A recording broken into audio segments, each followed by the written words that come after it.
Arlie is a name. And that's kind of what I love about it, is it doesn't have any preconceived meaning in most people's minds. You hear Arlie and it's almost like a blank canvas, yet it does have some feeling associated with it. At least for me, it seems to have this feeling of a bit of a childlike spirit, a bit of a youthfulness, a bit of an androgynous kind of energy. It doesn't feel like a super gendered name, which I really love. And it stemmed from a short film that my good friend Sam Boyette made. He is a friend who I've done a lot of our music videos with. At first we adapted, it was actually the beginning of me working with members of my live band on studio recordings. I've never done that before. The previous Arlie recordings were done by me and occasionally with a co-producer engineer named Andrew Sarlo, who's really brilliant. I worked with him as my engineer and co-producer on a few of the songs on the EP. I had self-produced Did You Think and Big Fat Mouth entirely on my own, and I'd worked with Adam only on one song, which was called Blackboard.edu. Other than that one song, I had never worked with Adam or any of the other people in my band on the writing and recording of this music. And so during the pandemic was actually the first time that we did. And it really started as we were just going to test it out. We were just going to give it a little trial run. They sort of came to me like, look, we know you're trying working with these different collaborators who are more like, quote unquote, established or whatever in the industry. And they knew that I was not really satisfied with any of the work that was coming out of those sessions. And they also felt like, look, we really believe in you. We know what you're trying to do more than any of these outside collaborators. And we think that we have what it takes to help you finish producing this record. We were going to just try one song and spend like a week or two, and then I was scheduled to go and fly to LA to mix the record with Lars Stalfers in March of 2020, and it wasn't going so bad. I was like, well, this isn't so bad, and then immediately we hit this pandemic, and it's like you can't fly to LA, and in fact there's no real pressure anymore at all. That basically bought us a whole bunch of time and meant that I wasn't going to see anyone else, so I might as well just keep working with the band since it's going okay so far. And that turned into us working together for about 9 months to finish producing this record. It was an extremely long and drawn-out process that I would never recommend to anyone. At the same time, it was really fun, and I think resulted in a really great album that will hopefully be out very soon. I've had to adapt to a number of things. It feels like it's a period of life of like adapting, and that's what creativity always is. You're working with what you got. I try to view it as a creative challenge rather than, a catastrophe. But obviously, there are times when it does feel that way. And so I've kind of talked about the way it's changed as far as like collaborating, because I was working alone in my room on most of the process for that first EP, the Wait EP. Most of the work was done alone. And so working with people is a new thing, especially for such an intimate thing as, your personal expression as an artist and a musician. For me, that's a very intimate thing. It's a very vulnerable thing, and it can be hard to work with people, but I think there are really, really beautiful things that can come out of it. And it's less lonely, which has some value too. So I think we're social beings. We're meant to be with each other. So that's changed, but then there's other things that have changed. Like, I think I've gotten more of a sense of like, life is short and you're not going to be in your 20s forever, and what do you really want to do with your life? And that's kind of what this song Crashing Down is about. Actually, it's funny, I wrote it before the pandemic with my friend Hayes, who is a longtime friend of mine, but we kind of wrote it about that feeling, like when everything comes to a halt, when everything that you thought was what you could rely on, comes crashing down. Like, what do you really care about? And the answer is probably love, even though that sounds kind of cheesy. And love can mean a lot of things too, but we want to make music that aligns with just like how we want to be as human beings and spreads the kind of energy that we really believe in, because anything other than that is just not worth it. I also think that I have gone through back and forth as far as how I view the intellect in relation to my creative process. I think there was a time when it was all intellect and I was just trying to like think my way into the answers all the time. And then there was a sort of counter backlash to that, where for a few years I was anti-intellect. And then I found so many great artists that are so tapped into their subconscious, and I got onto this wave of like, your subconscious is what matters, your heart is what matters, your body, just let it happen to you, and that's the best art, and that's the best music, and just flow is everything. And I think that was like my hard swing to the other way. And now I feel like I'm like, oh wait, okay, no, actually, you need both. And balancing those two things, that's not easy. Yeah, it's not easy. Nashville in America, yeah, we get a lot of impression of like Nashville's about country music, folk music, Americana music. And the more time you spend here, the more you realize like there's plenty of musicians that are not that. And Nashville has a history, of music beyond that too. Like a lot of great blues and R&B musicians, and the Fisk Jubilee singers were like the beginning of like gospel music spreading to the whole country. So there's a lot more rich musical history. Jimi Hendrix used to spend time here. There's also though like a lot of people that just take songwriting really seriously, and so that's had an influence on me for sure. And when I first started out, I was like, oh, I have to be like a lyricist, and I have to like be on this level. That did put pressure, like to be able to co-write a song in like one day and finish a whole song. Like for a while I thought that was how it had to be, and then I realized it doesn't. It can be any way you want it to be. So many artists have their own process that's different. I think that has added pressure, and I think in a good way added pressure. But at the same time, if you can fight through that and you can figure out your way, that you are unique within all these people who are really talented, then you're probably onto something that's going to resonate with a lot of people. So it's good for us. Spotify has given me a career in music. And like seriously, that's it. Like Spotify blew up the first song that I ever put out as Arlie, and they put it on their playlists and their algorithmic playlists and their like curated playlists, and that was what allowed me to have a record deal, allowed me to have a manager and agent and all those things. Like definitely has massively given opportunities.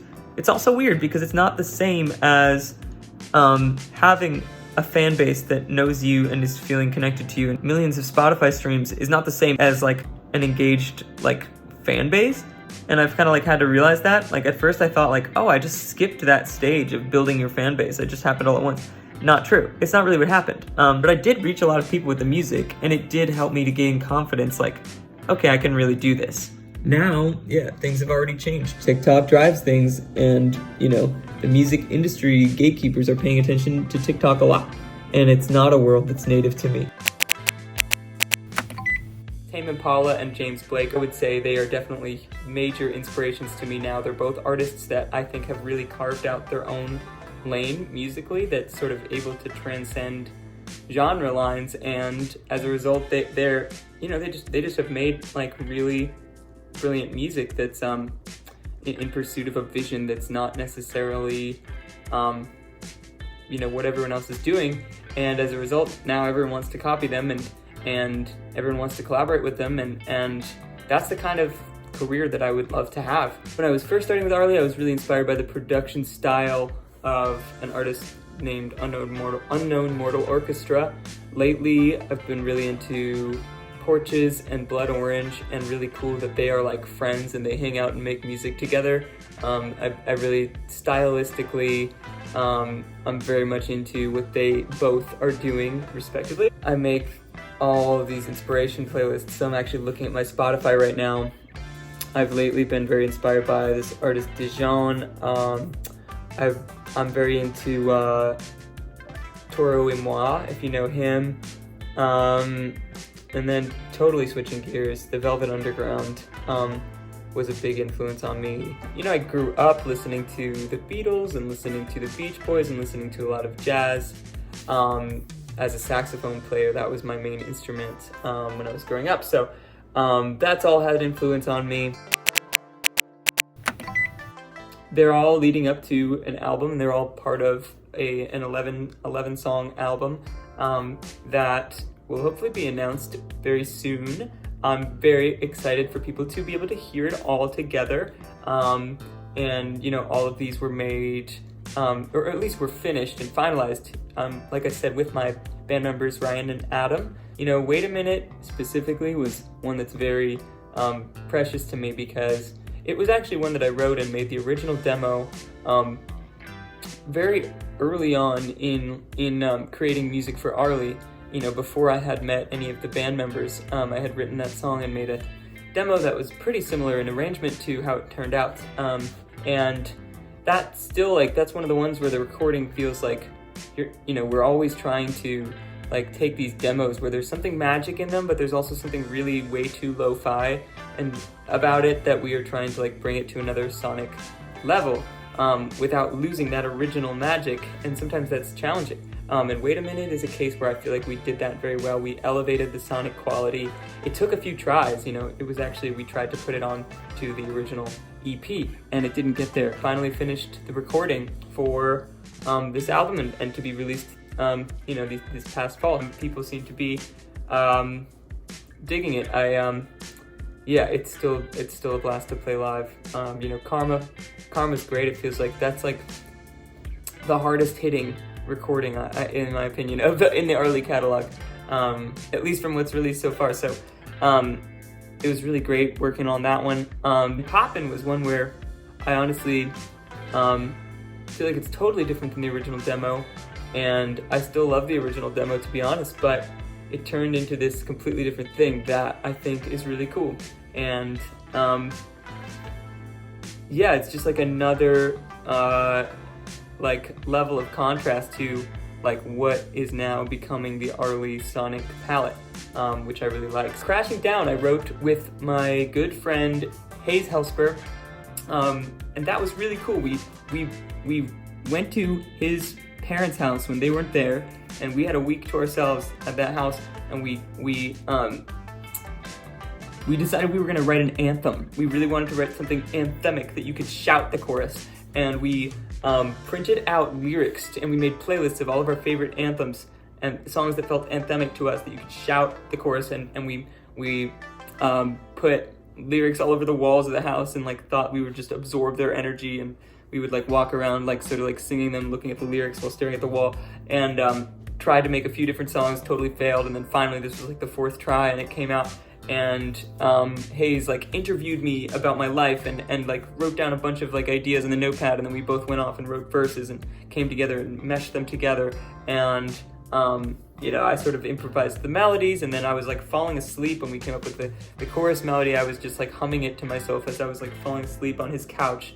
And the original was so much slower too. We finally like sped it up and, you know, had Adam play drums on it and added all these guitars, and it turned into a totally different thing than it started. And it's always cool to watch that happen, especially when it works and makes a final result that feels good. And I tried to redo it as an electronic song with like no guitars as just a challenge to myself, and that completely didn't work, but it turned out that was the version where I got the vocal that I liked. So I took the vocal from that, put it into the version with guitars that was like way guitar heavy, which is the one that came out. This is very much a rock song, and that was the vocal though that felt good. That's always a tough question to answer, but I will try my best. I find inspiration everywhere in my life. The key is to, if you are someone who's looking to be inspired to write, you got to start by writing, you know, and then your brain is trained to look for inspiration everywhere. Once you've been writing for a few days, you know, for a few weeks even, maybe, before your brain just starts to automatically look for inspiration. You kind of like retrain your brain to like look at life through a different lens. And then you find like there is inspiration everywhere. So a lot of times it'll be like, I'll be walking somewhere. A lot of times it used to be walking to class when I was in school. Walking to class and something pops into my head. Sometimes I'm even in class doing something completely different. And because those are the moments when your subconscious is allowed to just do its thing. And the subconscious is really good at finding sort of magical combinations of melody and lyric once you sort of train it to do that. So you got to kind of train your subconscious to do that.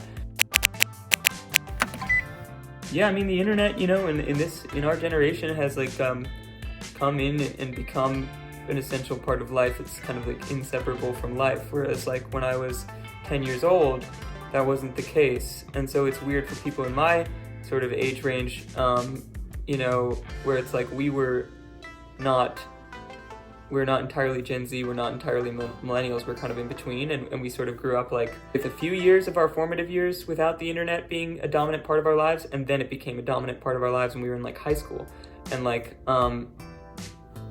that's a little different, I think, than Gen Z, who's like, the internet has been ingrained into your sense of what reality is since you can remember. Either way, it's an essential like thing, and so it's like, it used to feel weird to write about the internet, and now I think that there's no reason you wouldn't write about the internet. It's just another touchstone, I guess, to like talk about the human condition, which is what we're really always trying to do. What are you doing to me? This is rough. This is tough questions. But I respect it. But I would say yes, to be honest.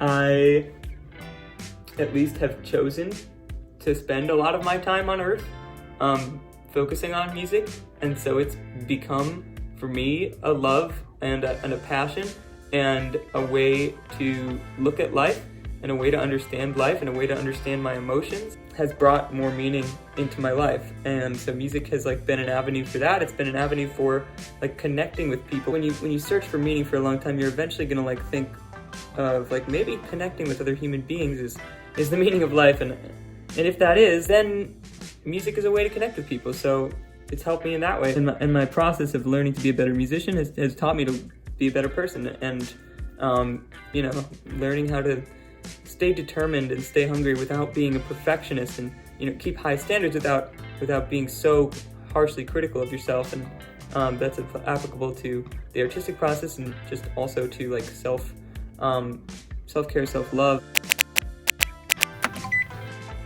Yes, it's important. And I think for me, it's like a lot about just the feeling that I want to be associated with the music.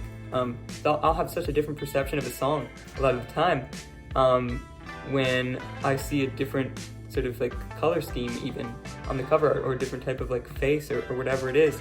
So we're very intentional about that, definitely. We've got an album that's been done since, it's been mastered since February, so it's gonna come out. It's just not entirely sure when. I wish I could tell you when.